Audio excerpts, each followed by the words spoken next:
For centuries, law has been one of the most powerful tools ever created, not just to protect people, but to organize society, define power, and decide who benefits. In early America and much of the Western world, laws were written almost exclusively by white landowning men. Those laws did not simply govern behavior, they engineered advantage. The Naturalization Act of 1790. This federal law restricted U.S. citizenship to free white persons of good character. Citizenship meant voting, land ownership, legal protection, and political power. By law, non-white people were excluded from full participation in society. This created a legal hierarchy where whiteness was tied directly to national belonging. Slave Code 1700s to 1800s.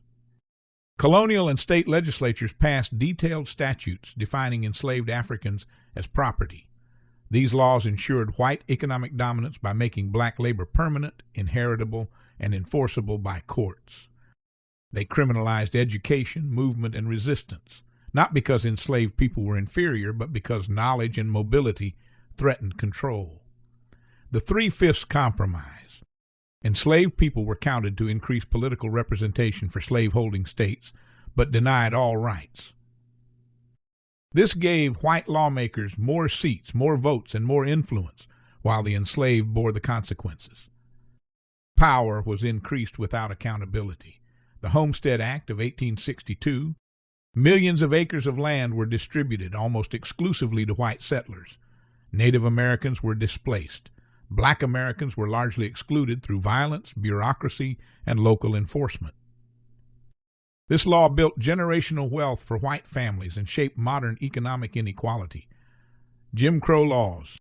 Segregation laws did not arise accidentally. They were written to maintain social dominance after slavery ended. Education, housing, employment, and voting were legally separated. The goal was not separate but equal. It was control without chains. Immigration Act of 1924. This law restricted immigration to favor Northern and Western Europeans. Lawmakers openly stated their goal was to preserve the racial composition of the nation. Law was used to shape population, culture, and power by design. Redlining and federal housing policy. Government-backed maps marked minority neighborhoods as high risk.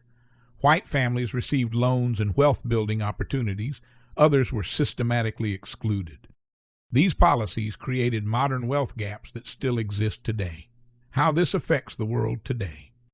These laws shaped who owns land, who accumulates wealth, who holds political power, who starts life with structural advantage. Even after repeal, legal systems leave footprints. Wealth compounds, opportunity compounds. So does exclusion. The most important truth is this. These systems were not natural. They were written, they were enforced, and they can be examined, understood, and changed. Understanding history is not about guilt, it is about clarity. Because when law is used to uplift one group above all others, it always reshapes society for generations.